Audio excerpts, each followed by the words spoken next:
What would you think if the person said, no, I won't be purchased. I won't be freed. I want to go back to the brutality, cruelty, and wickedness of my slave master who hates me, rather than being redeemed and ransomed and saved. I want to just hit one more beat in Colossians chapter 1, and it's purchased grace. Purchased grace. Now, what I'm about to show you in Colossians 1, 9 through 12 is about the graces of God available for every believer. All of the kindness, all of the goodness, all of the benefits of salvation. So I want you to tell me, what are some of the benefits of salvation that you have found? What are they? Just name them, list them out loud. Peace. Freedom. Hope. Acceptance. Comfort. Joy. Love. Family. Forgiveness.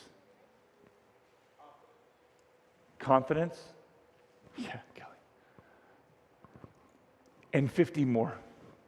Oh, okay. So he celebrate this weekend the fact that he went to the cross and he rose from the grave. What if we just say thank you? I mean, like in our hearts. What if we took a few minutes to list out these purchased graces, the ones that we've experienced, and say, Lord, maybe this is our Easter lunch conversation or part of it at the table. Lord, thank you for what you've given me. I magnify you for how magnanimous you've been to a sin-sick soul like mine. But if you made your way back to Colossians, verses 9 through 12 are going to give us this list of purchased graces. And what you have here is the undeniable power of a supernaturally changed lives. We are so privileged to have baptisms like Connor's and Molly's in these weeks together. And so we'll have baptisms May into June. Like they're literally already booked, and we're so thankful for that. And as we gather for our services, we anticipate 2 baptisms per week for a number of more weeks, just like what you heard. It's an undeniable power of a supernaturally changed life. And I know you're coming, some of you skeptical, you're on the outside, you're not quite so sure, maybe not, I don't know. But I'm encouraging you 4 weeks to come and to receive these stories. And what you see here in Colossians 1 is the power of a changed life. Not a Christianity, check the box, I do something and I somehow am a better person before God. No. But rather a life that has been ransomed, redeemed, purchased, and changed, and now experiences graces like Verse 9, Colossians 1, true knowledge. He's praying that we would have the knowledge of his will, the true knowledge of his purposes. There's also here in verse 9, just going through this list, the purchased grace of wisdom and understanding. We not just understand knowledge and truth, we have wisdom and understanding, insight and discretion. You want to walk with wisdom? That is found in Christ as a purchased grace. It's a tack on for salvation to those who will turn and trust. Purchased grace is purpose in verse 10. Do you see it? So as to walk in a manner worthy of the Lord. That is wild. That you, believer, are called to walk in a manner worthy of the Lord. Walk in a way that puts him on display, magnifying his name, showing his power, showing the world, sharing with the world. Walk in a manner worthy of the Lord. That is a true purpose. Before, when I was in darkness, I couldn't afford a purpose. I didn't know the way out. I didn't know light path. I didn't know understanding. I was just stammering and stumbling, stubbing my toes and hitting my forehead on too many sharp objects. But in Christ, I now have light and path and purpose, walking in a manner worthy of the Lord, fully pleasing him. Make that your purpose, fully pleasing to God. And then what? Verse 10 still, bearing fruit in every good work and increasing in knowledge of God, being productive, being useful to him, bearing fruit, serving, loving, preaching, living, productive, bearing fruit. Verse 11, another purchased grace is strength. Being strengthened with all power according to his glorious might. Wow. This is a lot of power, y'all. This is more power than you can handle. This is strengthened according to the power of his glorious might. 3 words for power from God to the believer so that we can fight sin, live for Christ, and be bold in this darkened world. Strength from him. For all endurance and patience with joy, verse 11. The last word in verse 11, joy. Wow, what a grace that we have. And that joy turns into thanksgiving, verse 12. Giving thanks to the Father who has done what? Who has qualified you to share in the inheritance of the saints in the light. Another purchased grace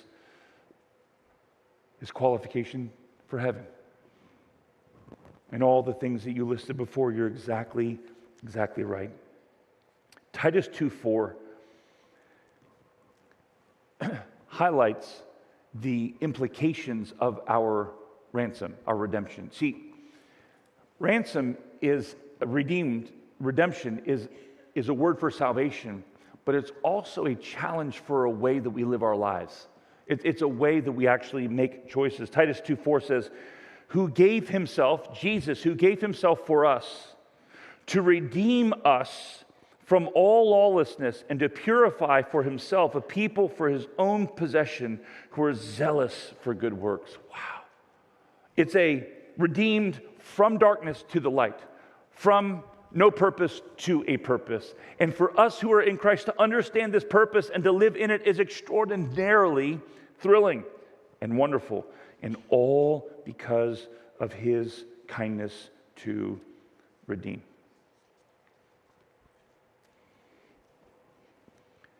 This word redemption and ransom is from the marketplace. As we said earlier, all of us outside of Christ find ourselves in the marketplace of ideas. And that position in the marketplace of ideas is somewhat precarious because we're enslaved to ourselves. So picture with me a slave market. And imagine yourself an actual slave at this market. You see, your owner is evil and vile. He would beat you for no reason, prevent you from having the simplest and most basic of human comforts. He was hateful and cruel. Your owner would periodically take you to the slave auction, in part to mock you, and in part to try to make a buck off of you. You're not the strongest of slaves, nor the one who looks most fit. Your owner would not clean you up for the market, even bother to do so, and never fed you well enough to make you worth purchasing. These theatrics were a cruel game played by an evil man to just heap shame on your life.